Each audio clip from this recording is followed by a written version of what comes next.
નમસ્કાર ખેડૂત મિત્રો, આજે તારીખ 3 એપ્રિલ 2025 ને આજની સવારની હવામાન અપડેટની અંદર માહિતી મેળવીએ તો ગુજરાતવાસીઓ આકરી ગરમી માટે તૈયાર રહેજો. હીટ વેવનો રાઉન્ડ શરૂ થઈ ચૂક્યો છે. સાથે જ ગુજરાતની અંદર માવઠાનો માર હવે જોવા મળશે કે નહીં, હવામાન ગુજરાતનું આગામી 10 તારીખ દરમિયાન કેવું જોવા મળશે તો તેની પણ અપડેટ આપણે આ વિડીયોની અંદર મેળવીશું. ચેનલમાં નવા હોય તો ચેનલને સબસ્ક્રાઇબ કરી નાખજો અને વિડીયોને લાઈક આપીને તમામ ખેડૂત ભાઈને શેર કરી દેજો. હાલ ગુજરાતની અંદર ગરમી યથાવત ચાલી રહી છે. છેલ્લા ઘણા દિવસથી ગુજરાતની અંદર તાપમાનનો પારો 40થી લઈને 42 આસપાસ નોંધાઈ રહ્યો છે. ગઈકાલના રોજથી ઘણા બધા ભાગોની અંદર તાપમાન 42 પ્લસ પણ નોંધાઈ ચૂક્યું છે. આગામી દિવસોની વાત કરીએ તો હજુ પણ તાપમાનમાં વધારો થઈને 43 ડિગ્રીનો આંકડો પણ વટાવે તેવી સંભાવના રહેલી છે. હાલ ગુજરાતની અંદર એપ્રિલ મહિનાની અંદર પ્રથમ સપ્તાહની અંદર ખાસ કરીને હીટ વેવનો રાઉન્ડ ચાલી રહ્યો છે, જેમાં આગામી 6, 7 અને 8 તારીખ દરમિયાન તાપમાન 43 ડિગ્રીને પાર જોવા મળશે અને આકરી ગરમીનો સામનો ગુજરાતવાસીઓએ કરવો પડશે. ખાસ કરીને મિત્રો ગુજરાતની અંદર હવામાનમાં પલટો અમુક ભાગોની અંદર જોવા મળ્યો હતો, તેમજ કોઈક જગ્યાએ છાંટછૂટ પણ જોવા મળી હતી, પરંતુ ગુજરાતના તમામ ભાગોની અંદર તાપમાન યથાવત ચાલી રહ્યું હતું.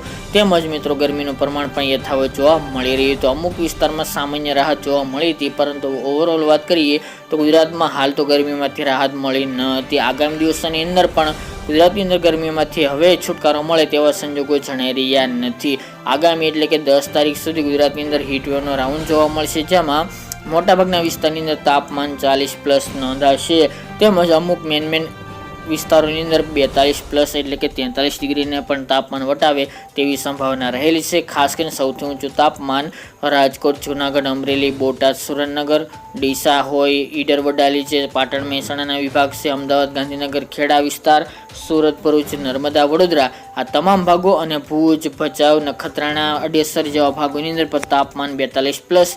તો આ સિટી જે જણાવ્યા તેમાં 43 પ્લસ પણ હાઈએસ્ટ તાપમાન જોવા મળે તેવી સંભાવના રહેલી છે. તો ગુજરાતવાસીઓ આકરી ગરમી માટે તૈયાર રહેજો. બાકી ઓવરઓલ તાપમાન 39 પ્લસ નોંધાશે મોટાભાગના ભાગોની અંદર, જેની તમામે ખેડૂત ભાઈ નોંધ લેવી. હમણાં ગરમીમાંથી કોઈ પણ પ્રકાર રાહતના સમાચાર દેખાઈ રહ્યા નથી. બાકી રહી માવઠાની વાત, ગુજરાતની અંદર હવામાનમાં પલટો આવ્યો હતો સૌરાષ્ટ્રના 1-2 જિલ્લાની અંદર અને દક્ષિણ ગુજરાતના જિલ્લાની અંદર, જેમની અંદર મિત્રો 2 દિવસ દરમિયાન અમુક જગ્યાએ છાંટછૂટ જોવા મળી હતી, 1-2 જગ્યાએ ઝાપટા પણ જોવા મળી હતા. જે ડાંગ છે એ વિસ્તારના ભાગોની અંદર, બોર્ડર વિસ્તારમાં, ગ્રામ્ય વિસ્તારની અંદર.